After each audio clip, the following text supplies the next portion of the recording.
Welcome back to Goonies World, everybody. It is our second remote podcast recording where we're looking at each other's faces on laptops.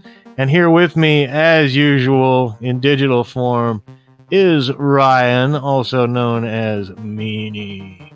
Hello, everybody. And I see we also have Goonie, also known as Colin. Hello there.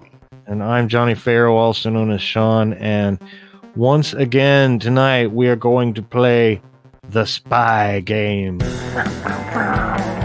And you should tune in and listen to the last episode if you haven't, because there was a giant python attack, that the result of which is that our two heroes have just woken up together after sleeping together in the same bed in a hotel room in Macau. During which there was a second python attack.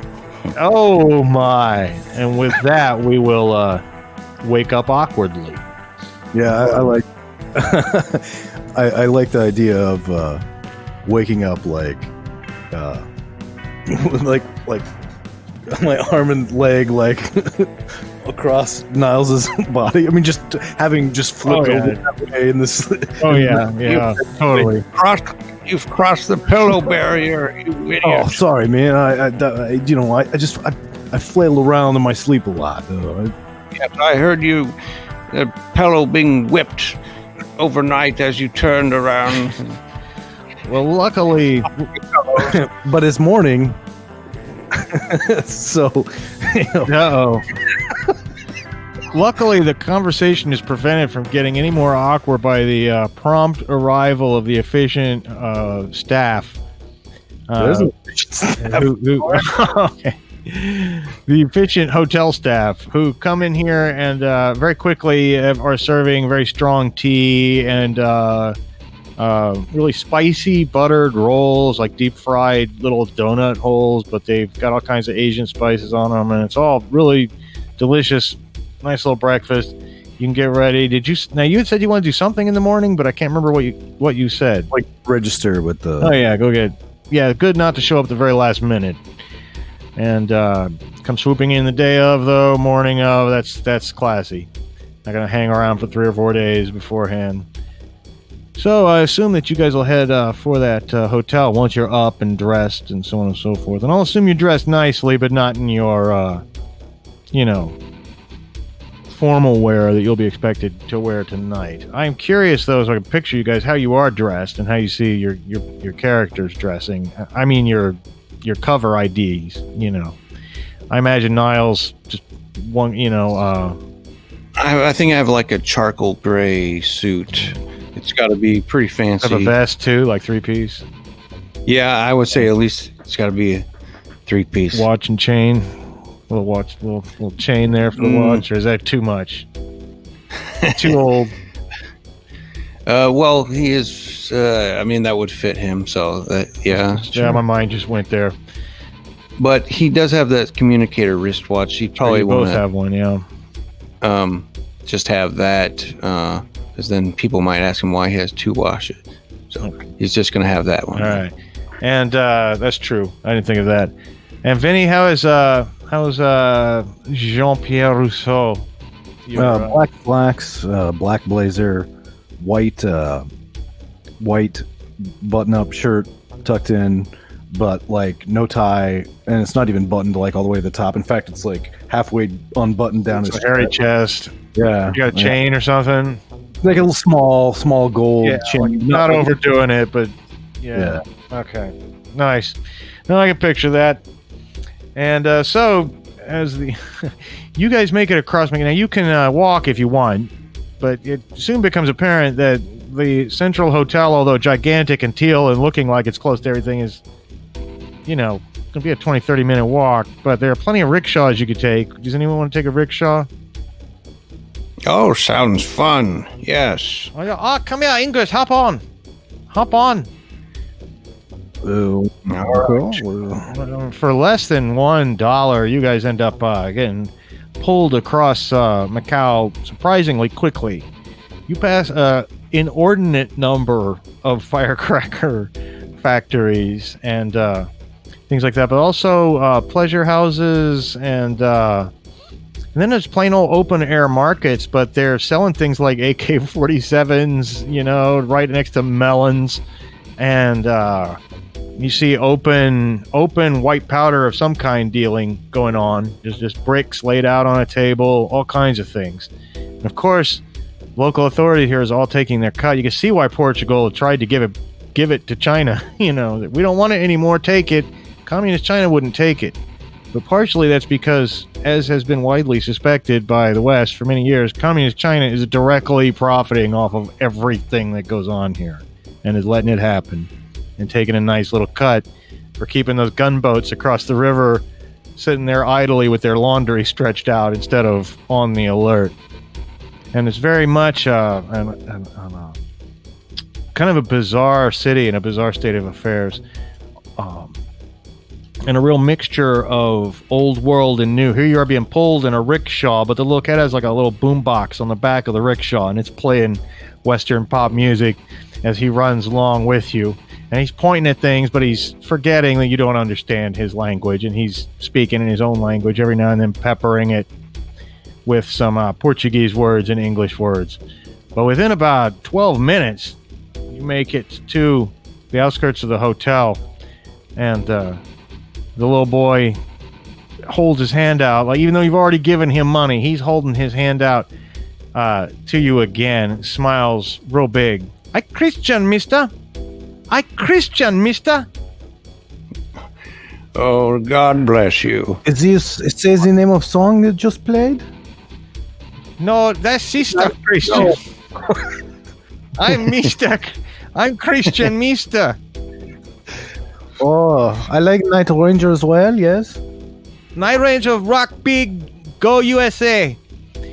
I Christian, mister. He keeps saying, begging for another little tip. You want to give him another few bucks? Give him some francs. Oh, he's happy with those. It all spends here. There's very favorable rates of exchange for all currencies. And he rushes off happily with his rickshaw to go take somebody else for a little ride. Meanwhile, it's still mid-morning. Really is getting to be about brunch time. And this is not the type of hotel where they might have a good brunch, though. But tables open here at 6 a.m. sharp. Gaming tables, that is. This place is only closed for 3 hours. At 3 a.m., things close, opens back up after cleaning. And the gaming tables, of course, are still, though, because this town is, even though it's very decadent, it's also very tired. And most of the people are home asleep, the type of people who would be here. But on the lower floor, but before you ever even get into where they have the gaming tables, and it's the strangest casino you've ever seen, because when you look out into the main room, there are a lot of holes in the ceiling, and there are poles, and there are ropes. There's some kind of system they got where they're lowering buckets of chips down through the ceiling. And, you don't know what the heck's going on with it. You're not familiar enough with these Asian casinos. But before you ever get there, when it's still a lounge area, and there's a bar off to your right, and circles of couches and things like that, and there's almost nobody in here, but there's still, this early, there are a few hostesses, very polite term for local, native girls who will be happy to spend time with you if you would like, and sit at your arm while you play the games. And some bleary-eyed croupiers and dealers are already getting their little plaques and piles of chips and things like that together out in the main room. But you're approached already by two great big men, two real big guys, and they have little wires going up to little headsets on their ears. It's kind of obvious, the big curly wire going down into their lapel. But one of them holds their hands. Hold it right there, man. Excuse me. Pardon, monsieur. Is there a problem? Who are you here to see? Because I assume, well, I might assume wrong, that you're carrying a case, because you got to have the painting, right? You have to have it to check in or whatever? Well, to show your credentials and all that. So that's what, they see you coming in with a case. They know you're not regular people. These are probably people connected with the auction. But they have weird accents. It's hard to place. We see you doing transaction, what's the word, auction for Diamondface? Who sent you? Yeah, who's your friend, man? Now I believe his name is Cameron. Cameron, he's all right. Yeah, Cameron's all right. I always thought Cameron was all right. All right, man, you go see Dr. Ho. Oh, the doctor. Oh, okay. Yeah, go second floor, turn right, Dr. Ho. And then he says something into the little lapel microphone he's wearing as if announcing your arrival. And you're able to go across the gaming floor. But you walk past all that and you go to the old school elevator and ride up to the second floor. There's a little gentleman in there, a little local gentleman with it's an old school elevator where it has to have an operator, with a little handle. Because this is a pretty old building, even though it's big. You can take up to the second level and go to the right, and there are some rooms out here, but there's a big, what might be a conference center or meeting room. It's set up for something like that. Maybe it's where they're going to have, it's probably not where they're going to have the auction, because you've heard that's all up on the upper floor. But this is clearly a meeting room or something like of the sort. A great big long table and so on and so forth. But there are paintings all over the place in here, leaned up against the wall, not set out for display. Most of them, though, are covered in brown paper and string wrappings, and they're all stacked up everywhere. And the most beautiful, probably Chinese girl that you've ever seen in your life comes out to greet you. She looks like she's been working. She's not dressed elegantly. She's in fact wearing a white lab jacket. She goes, "Oh, hello, I am Dr. Honey Ho. How are you?" Bonjour. Hans Enchanté. Hans tells me that you know Cameron. Oui? Yeah. Tell him he's a shit. Oh. Oh, okay. She speaks very good English, probably Oxford educated or something like that. So let me see what you've got. She makes some room on the table. Here you go. It's quite the piece. It's, as you can see, it's a nude portrait of Rosalie Doucet. And you've already opened it and shown it to her? I'm taking it out. She looks very skeptical. Oh, I do hope you're not wasting my time. I assure you I'm not. This painting is very, very valuable and rare. All right. Well, while he's getting that out, Vinny, you can take a good look at her, make a combat ops roll as you see the way she moves her body and things like that. And one thing, her eyes do go wide when she sees the painting. Got it. All right. Well, you're wearing a secret dagger in a sheath, and you know the telltale signs as she is wearing a dagger on her inner thigh. Oh. You just saw it just for a second. She's wearing like a lab coat, and underneath that a simple dress, but she's armed, and she's very fit and very agile looking for a pure academic, art inspector. But she gets this like ocular device out of her coat and begins peering over the painting. And do you have supporting documentation with this, I assume? Yes, of course. She begins ruffling through that. Oh, Van Dorn's, yes. After a almost awkwardly long period during which you're offered no refreshment or anything like that, you just see all these other paintings that are all hidden in here. It's like they don't really want to display them openly because they're all wrapped up in this brown paper. I believe it's very possible, says Dr. Honeyho, that this is La Dame Blonde. This is the one, the original, the only. Well, I believe that my employer will very much want to see this. Not just for auction purposes. I believe my employer will want to purchase this directly. Oh, I see. And your employer is? I believe you know who he is, and that's why you're here. It's but there's a diamond loop. Mr. Face. Diamondface. That's absolutely right. Diamondface is how he prefers to be addressed. And he takes no offense at it, but it's not Mr. Face. Diamondface is his legal name. Yes, I know it. I just thought Diamond was his first name and Face was his last. No, it's like share. It's just one word. Diamond. Oh, I see. Now, he does pay me very well, though, not to waste his time, and it is my professional opinion that if this is a forgery, he might want to hire the forger. She says, no, I'm in all seriousness. If this is a forgery, gentlemen, then it is one of the best I have ever seen. Of course, I would like to do some lab testing, but that will be up to him. He likes to make big decisions. Yes, I welcome any sort of testing. It's already been through a barrage of tests, but, I understand you need to do those, so... Gentlemen, I'm all for it. I will arrange for you to be guests at the dinner before the auction. There'll be dinners and cocktails and light dancing before the auction. I'll arrange for you to be there. Sometime during that dinner, my employer will send for you, and he would love to have a discussion about this. As much as I would like you to leave this with me in the meantime, I know that prudence dictates you must take it with you. I certainly hope nothing happens to this in the meantime. I'll keep it very safe. All right. Well, with that, you are hurriedly taken back out by Hans, one of these two big blonde guys. Goes, all right, I guess we'll see you later at the party, men, he says. And they start escorting you back to the door.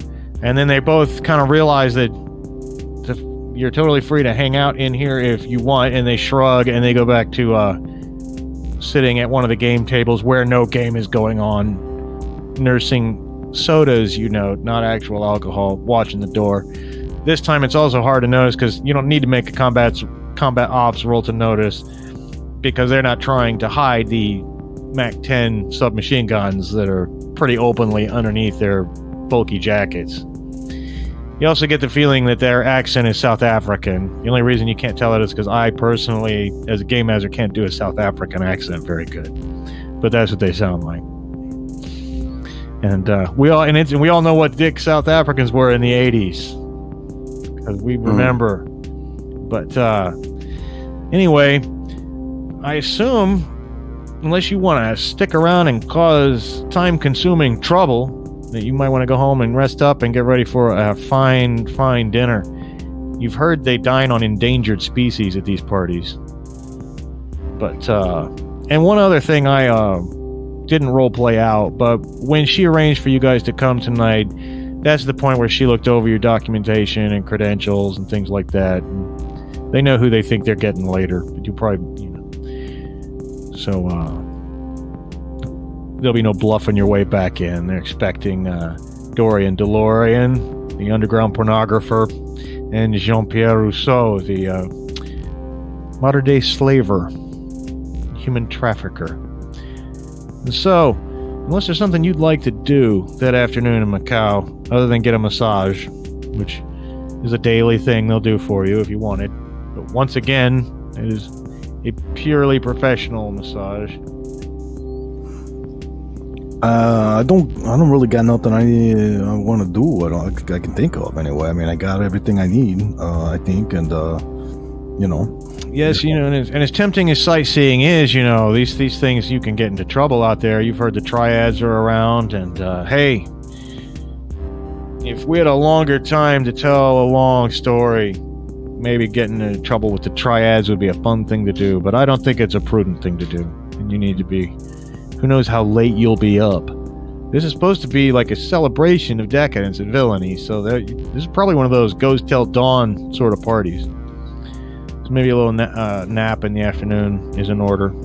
I assume you'll close up all the drains in the... I'll never say no to a nap. Well, that evening, it's quite clear as you don in your formal wear, you approach the Central Hotel. By night, it looks a lot more lurid, and there's a long line of people outside waiting to get in at the casino entrance. But over the bar, and I just wanted. Go ahead.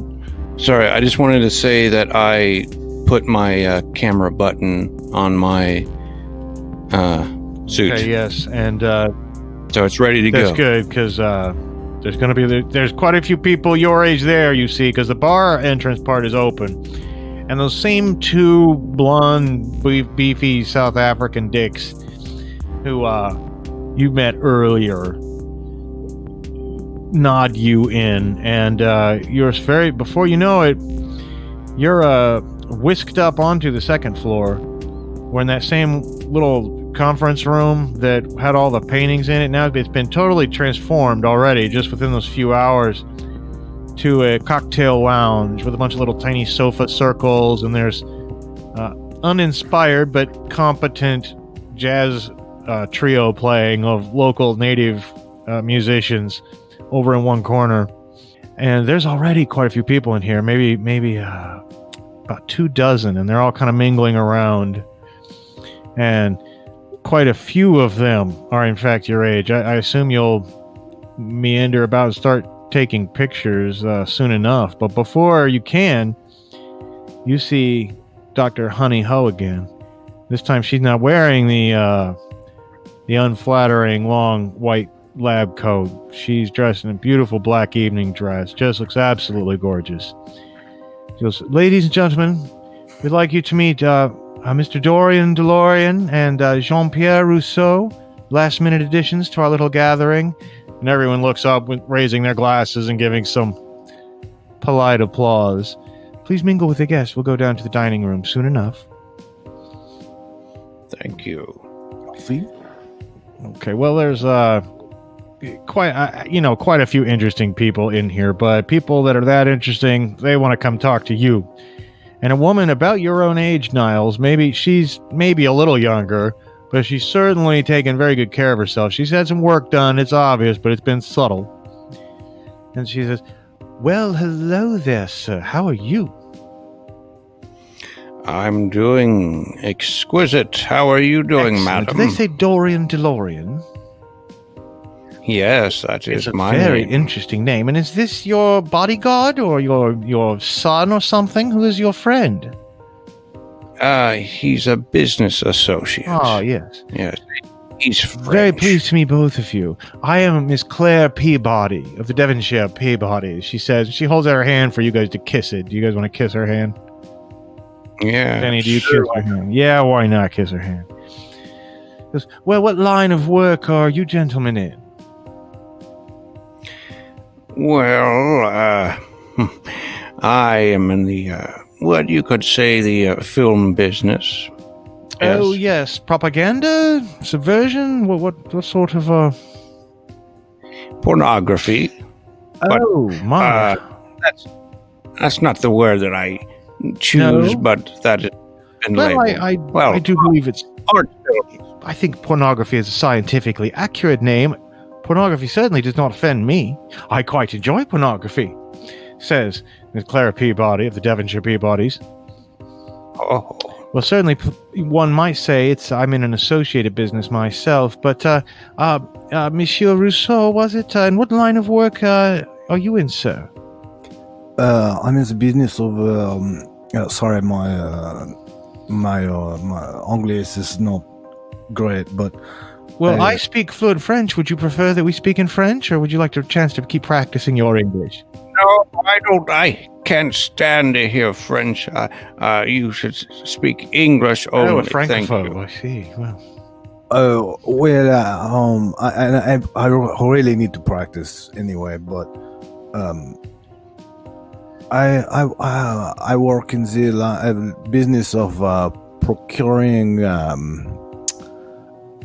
actors for certain types of productions. oh, I see. Yes. Yes, I've gotten many of my young actresses and actors from this gentleman here. Oh, I myself provide young blonde working girls to Arabs. Oh, Yes. Very similar.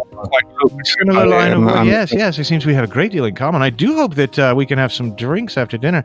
And then she takes you aside, Niles, and you think she's going to get a little, and she goes, "So just tell me, your young friend, the Frenchman, he looks like he's got a great deal of stamina. Have you heard any stories about that?" Well, I did spend the night with him in bed. Oh dear, I'm so sorry. I've read you completely the wrong way. Never mind. We'll still have that drink after dinner. Toodles.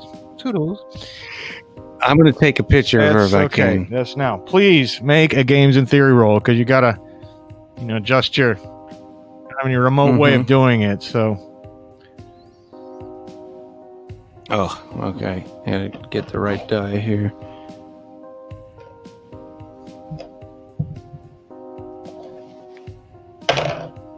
And I got a 5 that that's time. Great.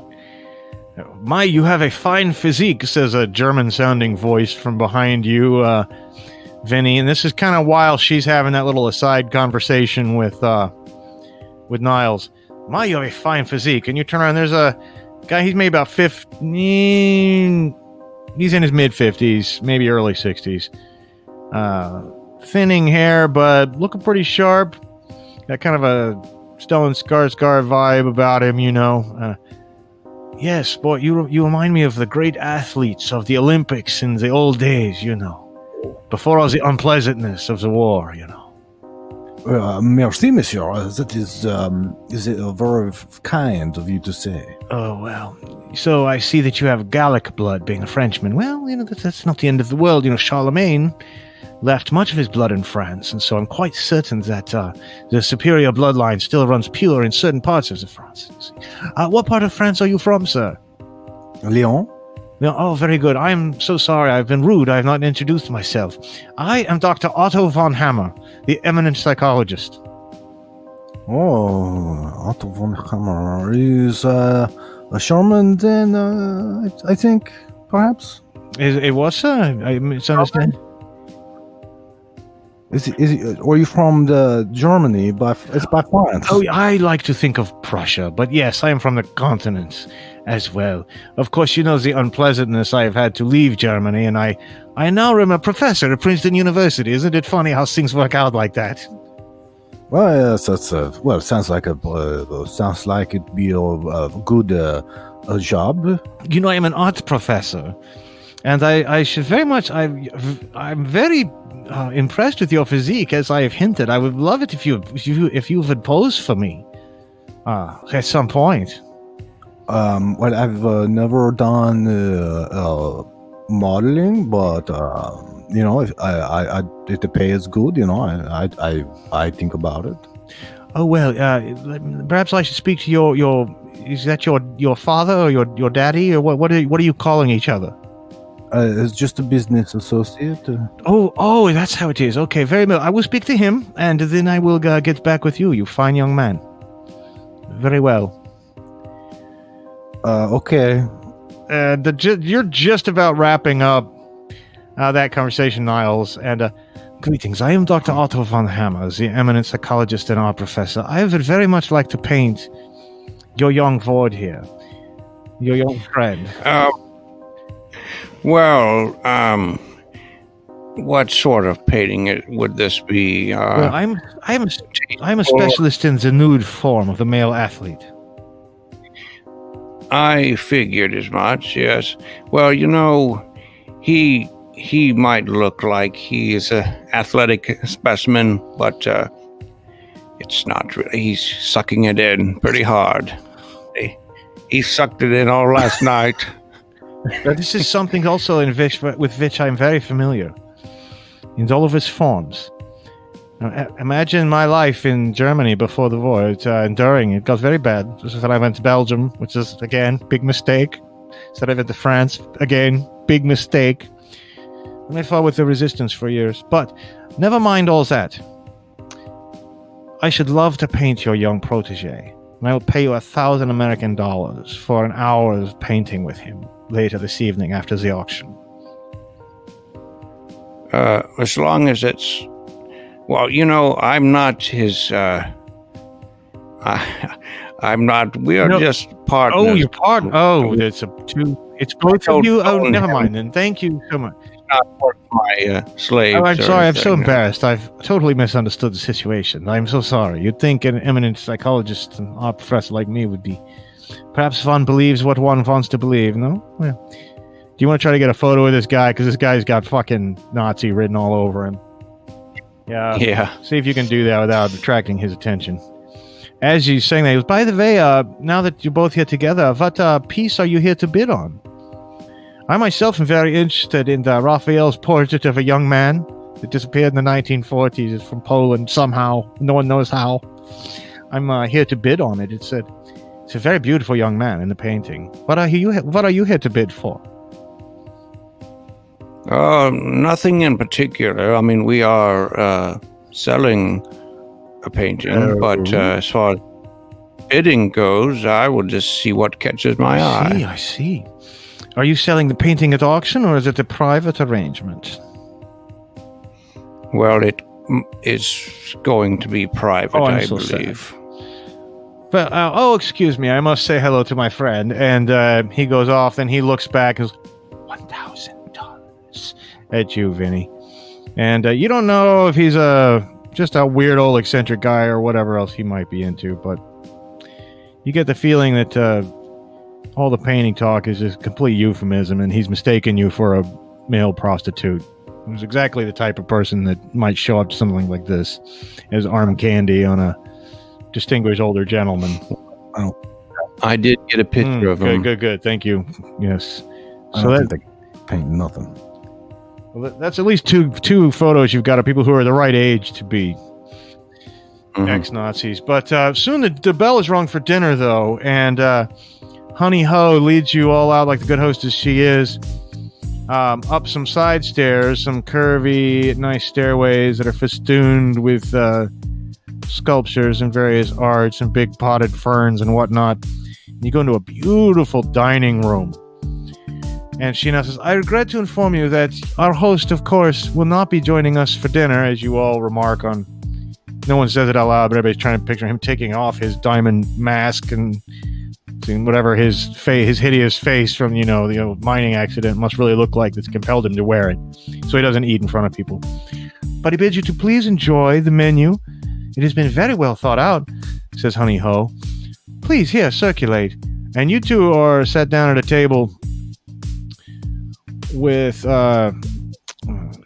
two gentlemen. One of them, he's another big blonde guy, but an older guy with great big sideburns. And the other looks like a native Chinese, and he's dressed in like full-on native fashion, like full-on like Fu Manchu style robes, And greetings, says this one. I am Dr. Lobo. How are you? Good, yes, thank you. Word has it that you are a pornographer? The dirtiest, the sleaziest, yes. I myself am very deeply involved in the heroin and opium trades here, and so pornography is something in which I dabble from time to time. Oddly, I learned most of it when I was educated at Oxford, but I must ask you, what are some of your films that you've done? Is this one of your stars here? He certainly seems like he could be well endowed. No, he's just a partner. He's not an actor. Yes, I see. Well, what films have you done? Anything I would have seen? Says Dr. Lobo. Well, we do various fetish type of films. I don't know what you're into. Some titles. What's your best-selling titles? Well, some people like the older people as well. So we have gagging grannies.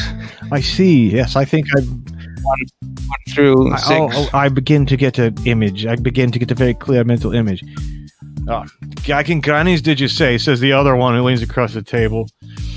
And we also have gaping grannies as well. How are you? I am Hans Skirmish. I am from Johannesburg, South Africa. How are you? Says the white guy with the sideburns. Hello. So you're a pornographer? Yes, I am proud. Back home they would say that that's against, the word of God in the Dutch Reformed Church. I myself have a much looser morality. What about you, sir? You young man, what is it you're into? What do you do? Sort of, you could call it like just wait. Here we go. This guy say 5 words in English. It'll be a while. Just wait. Listen, a monkey's ugly language. I prefer Afrikaans.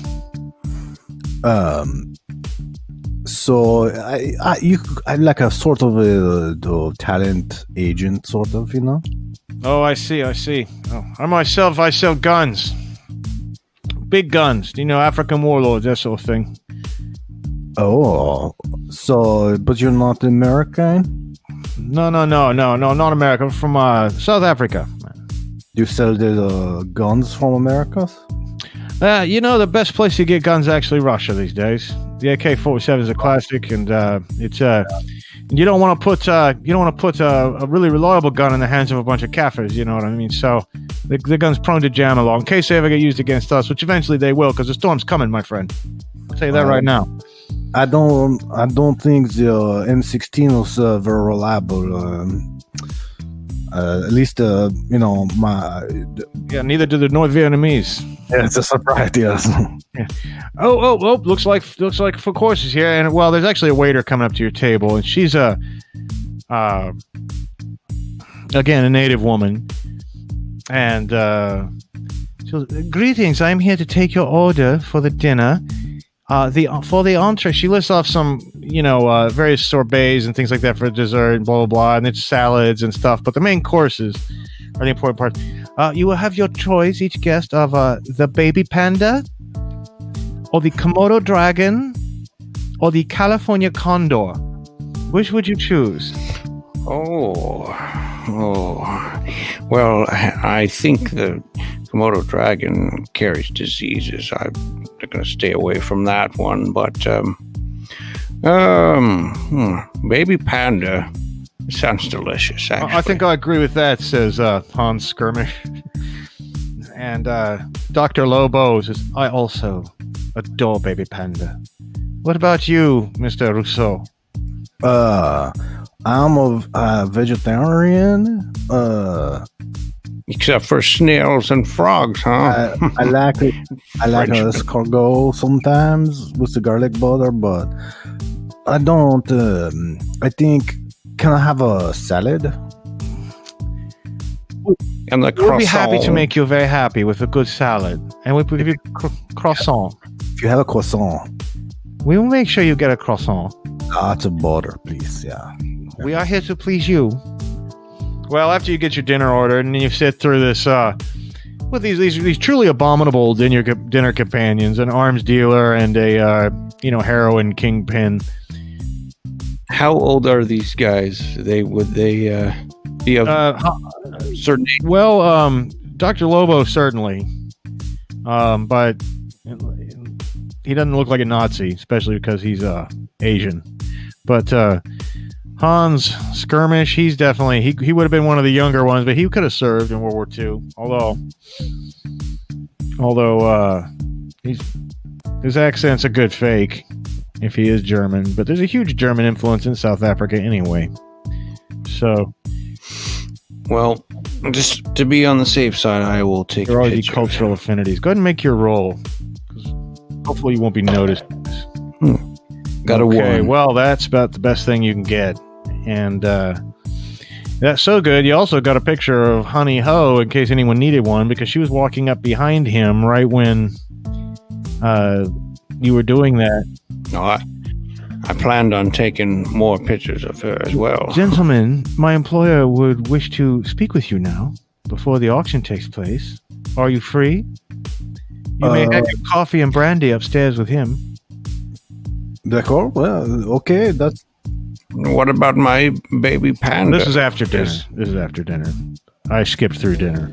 Honey Ho takes you all the way up to the 9th floor, which is the top floor on the elevator.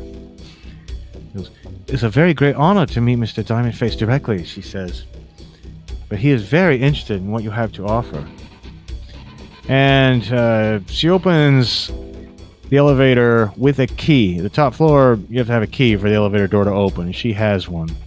When it opens, this immaculate room. It's got this great big sunken, living room pit with the line of couch all the way around it. And these huge 2-story floor-to-ceiling windows that look out onto all of the lights of Macau at night. and out onto the water with the little bobbing lights from the shipping and the boats out in the bay. It's quite a stunning view. And you can see that there's a doorway to a bedroom. It's just about half open. You can't really see into the bedroom unless you want to try to get a better look into it later. But sitting on the couch with his back to you is a man. You see a nice shock of black hair, kind of steely, starting to go a little gray. Wearing an immaculate blue blazer, tan pants. He stands up and turns around, and his face is completely concealed by a mask. It almost looks like just a blank, almost like a Michael Myers type mask, only it's completely studded with diamonds. It's seeing it in person, it's the most ostentatious thing you've ever really seen in your life. Greetings.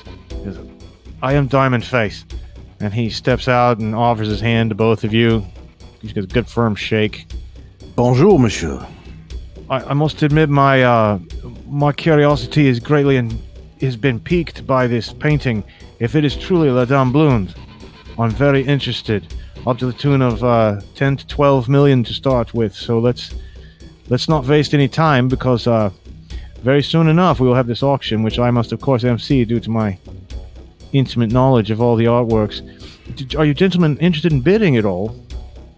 You have capital? We would love to have you there.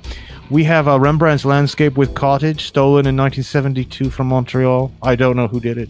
I couldn't tell you. Uh-oh. Is there anything more like this nude here, or is there any other let's nudes? See this nude. Oh. And if you want to go and open the case and show it to him. Well, here it is. God, man, that is beautiful. He gets out another similar ocular thing and looks at it. Now, while he's doing that, he's completely absorbed in it. Do you guys want to look around the room? See, you're supposed to be getting a computer disk out of this guy. You can see if you can get any clues to something like that, maybe. Yes. Go ahead and make a games in theory roll, but because he's so engrossed, take a +2 to the roll. This is easy. Your target number is too high. I rolled 2. Oh, well, nice. Right, I got it. Well, you both, about the same time, notice and nod at each other knowingly. About half, I mentioned that bedroom door that was about half open.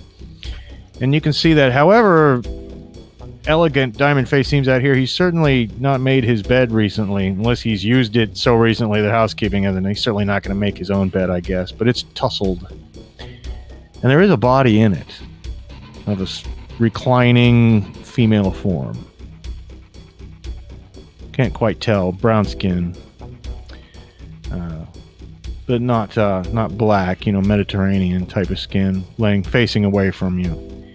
But what you really notice is that there's a travel safe in there, just right next to the bed. There's a little convenient little travel safe, a handle on it. Probably a little bit heavy, but it could probably carry something not much bigger than. It's about the size of a shoebox, so it's not huge. Or a safety deposit box, really. But it's got a great big combination lock on it. Great big Swiss one. Where it actually has 3 dials. There's a great big dial in the center, and then 2 little dials on either side. Take some serious... It'd be easier to blow through that thing, but then you'd destroy what was ever, inside of it. However, that is the 2 things you notice. The form of the woman. Now, you can make one further games in theory roll without the bonus this time. To see if there's any other little thing. Because you hear Diamondface begin to sigh and kind of wrap up his initial investigations. But please go ahead and make those games in theory rolls. Gotcha. Right. What about you, Vinny? No. Being an appreciator of the female form, Niles, perhaps your gaze lingers a little longer at the woman in the bed. You get the feeling that woman in the bed is not breathing. She hasn't moved a bit. Her side, she's laying on her side facing away from you, but you should be able to see, her side, her ribcage rising and falling. And you think there's a dead woman in Diamondface's bed, but again, she's facing away from you. And it'd be crazy to try to go in there and get that thing now in front of him, but the only other person in here is Honey Ho. That being said, There could be other people around hidden. But Diamondface doesn't seem to have a huge amount of personal security. This is, after all, not his personal house, but a very, very expensive hotel room. So that's what you notice. Maybe getting back in here later, might be a good idea. But for right now, he stands up. Gentlemen, I cannot yet say that I am 100% satisfied, but I'm very interested. I wonder if you would indulge me by staying here as my guest for, say, 3 days. Would like to have a friend take a look at this. If this turns out, of course, to be a forgery, I will assume that you are innocent dupes in the affair, and I would very much like to meet the man who sold it to you. If it's the original, then I would very much like to purchase it. You've come to the right buyer. I've been after this for a very long time, but I'm afraid that right now I must make a living, and it has been a very good living to me. So perhaps you gentlemen can retire back down to the auction hall, and I will see you down there shortly. I do highly recommend that you, if you have some capital to spend, you get something nice for yourself to take home with you. We have a great deal of wonderful paintings. So you would like to hold on to this painting? Yes, I would. I would be happy to give you an assurance. And he whips out, he snaps his fingers at Honey Ho, and she gives out one of those great big, checkbooks, the great big gigantic leather-bound checkbooks, and he gets out and writes you a check for $10 million security right there. And he post-dates it. Okay. He post-dates it for, past 3 days from now. Monsieur DeLorean, why don't we just put it in the auction and see if we can get, reasonable sum from the auction? I mean, I don't, no disrespect to Mr. Diamondface, but I feel like, I don't necessarily feel like, I've got business to attend to back in Lyon, Paris. Diamondface is holding that little ocular thing, and while you're talking, it just it breaks in his hand. He's been squeezing it so hard when he heard what you just said. He's like, "Oh, I'm so sorry. I became excited. Please, honey." And he holds out his hand. She runs in the bathroom, gets wet cloth and wraps around. Oh, I believe that would very much like the opportunity to make any final bid. I must insist, we must make sure this is a genuine painting first. This is a very last-minute entry. I would have taken the same precautions with Rembrandt's Landscape with Cottages, or Painter on His Way to Work by Van Gogh, or Raphael's Portrait of a Young Man, or even En Canot by Metzinger. So please, take no offense, but I promise you, this 10 million is merely a security. I can get you much more than that for this painting if it turns out to be legitimate. Well, it's less a matter of the money and more a matter of I wasn't planning on leaving in the morning. Well, I'm afraid your plans have changed, says Diamondface, with finally a touch of supervillain menace behind his mask. He wasn't asking. Now he's telling us. I would love to be a guest, of course, and while you do what you need to do, we'll just be here and, Very well. You will be my guests. Would you care to occupy rooms here on the 8th floor, or shall I foot the bill at the, is it the Bella Vista where you're staying? It's the best hotel in town. Well, it's not so good. There's snakes crawling all over it. So, I would like to stay here.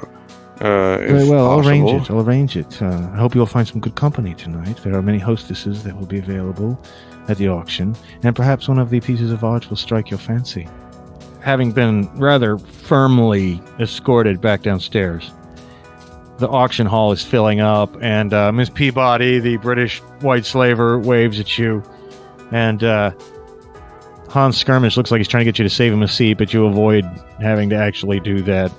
And one by one, this place just fills up with creepy people who have just dined on baby panda and California condor and Komodo dragon and made all kinds of crazy deals. And the auction begins, but the lights go way down low. They've got the lights right up there on the stage. And Diamondface comes out. And begins talking. And they begin selling off Raphael's portrait of a young man. And Dr. Otto von Hammer, he's bidding and bidding and bidding for it and so on. But you guys are kind of sitting towards the back. And you want to use the opportunity to go to the bar and have a drink, supposedly, or try to get back up to the room and see if you can get into the safe or anything like that? Well, I never did have that smoke, so I'm going to step out and smoke. Okay. So, yeah, you guys step out. You mentioned something to the people you're sitting with. What about you, Niles? It's not like you're obligated to bid on these paintings, I don't really know what he's doing, so I'm going to go with him. Well, Honey Ho is sitting back by the door. She goes, "Leaving so soon, gentlemen. Raphael's portrait of a young man does not tempt you?" Oh, no. Not quite. It's not, it's not lewd enough. Certainly you must go smoke with your friend. But seriously, you've been given a great honor. You definitely stick around for a few days. Just be careful what you say around Diamondface. He's a man who's very used to getting what he wants. He is not to be trifled with. I wouldn't dream of it. Well, but he's shown you great favor so far. I'm quite impressed. Anyway, she turns around and lets you guys leave unmolested, and you're back outside in towards the elevator and open bar area and so on and so forth. What do you want to do now? You needed a key to get up to the 9th floor. Yes, but it is rather old school. And some old school agents still carry old school lockpicks. You have lockpick set. All right. Well, I should mention that we're going to hit 2 hours in about 10 seconds. Yeah, I know. This is... So, I don't know if I should... I don't know what'll happen. It might just stop. So if it does... Okay. You said in about 10 seconds? Yeah. Okay. Well, maybe we should stop and start a new one then, because there's no way I can finish it in 10 seconds. No, well, we just crossed over 2 hours and it hasn't just cut off or anything. So mine still says recording, but mine says 144. But maybe that's because I dropped out, and so we've got a 16 minute and 37 second other file with it's the first part, and then we're over 2 hours now and it hasn't stopped. So let's see what happens then, and if it stops, we'll get back on and wrap up. But how do you want to get up to the 9th floor? You want to try to pick the lock, or you could try climbing up the outside or something? I don't know. Lock on the elevator side or on the room side? It's on the inside of the elevator. That's where you'd have to put it in, so it'd be hard to be observed. I would say if Niles has lockpicks, try that. Yes. Isn't there there is an elevator? He's a local guy, native guy, little guy. And he's a really old man, but he's the stature of a child. And he's smiles at you. And you get on, and he asks to indicate what floor. It was the what was it? 9, 8, 9th? No. He says he's still smiling big. No. So I'm gonna pretend I'm getting out a cigarette out of my pack of red. He smiles at you blandly. Get a lighter and light it, but then blow the dart. Hits his neck. Go ahead and make a combat ops roll, but it's such close quarters, it's easy. So take a +2. I got it. Yeah, he slumps over with still that great big grin on his face. Maybe he's having pleasant dreams, but it's not that hard to take the elevator on up to the 9th floor, where Niles, you can try to pick the lock if you like. Yep. And that would be combat. No, that would actually be games in theory. Okay. And I got a 3. Well, with ease, you pop open that old school lock, and the cage-like door opens onto Diamondface's suite. It's dimly lit. There are little night lights here and there, but you don't see anyone in that great big main room. Although, like I said, it's dimly lit. There could be people hiding behind the, in the little couch pit or whatever. But other than that, What do you guys want to do? I'm going straight for the bedroom. Make a beeline straight over the bedroom, past the little wet bar. What was that, Niles? Careful, don't make any noise. You look into the bedroom, and indeed, that woman who's facing away from you is definitely dead, not breathing. She hasn't moved since the last time you were there, and you can see that she has a silk necktie tied around her neck like she's been strangled. Poor lady. When you do say poor lady, and when you look at her to close her eyes or whatever, her eyes are wide open, and it's a face you recognize. This is Rosie Hotbush, the Israeli agent. Oh, no. Found out somehow, and Diamondface seems to have satisfied his depraved pleasures with her and taken her out at the same time. Your heart, I'm sure, she'd love to kill Diamondface, but you may not have to, because right there next to you is this little travel safe. And whether the disc's in it or not, you don't know, but it would be a very hard games and theory roll to crack this. Either one of you could try it, but each attempt will take about 15 minutes because it's a delicate operation. So this is -2 to your games and theory. Yeah, that leaves me at 3, so I Maybe you make the second try just in case. Oh my I got gosh.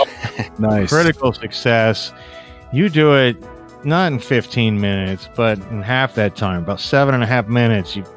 It's a long 7.5 minutes. See, this is why they paired you with me, because I am an expert and you have much to learn, Now, noodle boy. While he's doing that, you hear a door open. And he's in the middle of this. He's got to keep doing it. So, Vinny, this is, well, you're the only one who can really react to this, but you guys hear the door open.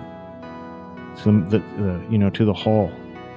No, it gives the wet body in here, and you hear it's fucking Hans's voice. Not Hans Skirmish, the arms dealer, but those two goombas, the goons who were guarding the door earlier. And you hear a woman giggling, and he's like, it keeps the wet bottle over here. He's brought some woman in to have a drink. They don't know you're in there. Meanwhile, you over here, Vinny goes, of course, they got the bedroom in there, but it's in the other room back by the kitchen that he keeps the real good stuff, the paintings he's keeping for himself. He goes, I have a few good looks at him while we're having our drink. He'll never care. They go off to this other room, and you hear the door open. You hear her gasp with amazement. He's like, I don't really understand much about it myself, he said, talking about the art. But she goes, oh, this is beautiful. And so on and so forth. Yeah, this is the boss's pride and joy. He'd be sore as hell if anything ever happened to that. He spent most of his fortune on this collection, says Hans to the girl. Meanwhile, about this time, you crack that safe open. And inside, well, there's about $20 million. And also below that is a disc, a computer disc. And on front of the disc is a silver diamond. That's most likely. Yeah, it, diamond marks the spot. All right, so let's grab that thing and get the hell out of here. Back on the first plane back to DC. When you guys walk out of the room, you see Hans and his girl walking out of the room behind the kitchen, and you can see through the doorway paintings, beautiful paintings all over the wall. You know how precious those are to Diamondface. Hans, though, seeing you, immediately stops, drops his drink on the floor, it shatters, and he reaches into his coat where you know he's got a MAC-10. Make a combat ops roll. Well, what do you want to do? You could shoot at him, you could charge across the room, whatever. Yeah, I've already got my gun out. I was waiting because I thought they were coming back. Your gun is already out, and go ahead and make a combat ops roll. I want to see if you can get a shot off before him. I think you can make this an easy one because you had it out. Meanwhile, what about you, Niall? Well, is there any cover to quickly, duck behind something? Well, yeah, the door of the bedroom you're in. I mean, you guys were just walking out. You could duck back, or you could duck behind the wet bar. Yeah, I'll get behind the door and and get out my gun. Okay, well, you do that. Meanwhile, what did you make for that combat ops roll? I succeeded with a 7. You tag Hans. You hit him right in the shoulder, and he kind of spins around. His shot goes wild, and he holds his hand down on the trigger a little as you want. Crack, crack, crack, crack, crack, crack, crack, crack. Submachine gun rips across the wall of the bedroom behind you, just spraying out chunks of plaster. The girl screams at the top of her lungs, and then he begins to rush for the elevator door. And what do you do? What do you guys do? I'm going to try to trip him as he runs past. Well, that's not a terrible idea. Make a combat ops roll. He's a rugby player, though, so just take a little -1. Not a whole -2. Still got it with a 5. He crashes onto the floor. He's a rugby player. He knows how to take it. What are you doing there, Niles? The woman runs back into that painting room. You're feeling she might be trying to make off with some of them. Well, you also know how pissed off Diamondface would be if anything happened to them. Well, I just don't want her to alert anyone. So I'm going to try to tackle her. You run through the room, make a combat ops roll, but she's not looking at you coming. So take a +2 as you tackle this hostess, this little Chinese hostess. Got it. Well, you smash down on the floor. Meanwhile, Vinny, you're standing above the prone Hans, who's still not let go of his gun. Yeah, what do you do? I'm going to stomp as hard as I can on the hand holding the gun. All right, make a combat ops roll. He's going to make 1 too to try to get it away, but he rolls a 7. I mean, that succeeds for him, but if you can roll lower, then... I got a 6. Oh, well, just perfect. He almost gets his hand out of the way, but he's like, ah! Screams. You don't know who you're dealing with, he says. And then what do you do then? Well, my hope was that he would, like, the pain or whatever, he would let go of it and I'd be able to kick it away from him. Well, go ahead and make a combat ops roll to try to kick it away from him. He'll try to hold on to it, but he just rolled a 9, so I don't know if he's going to be able to.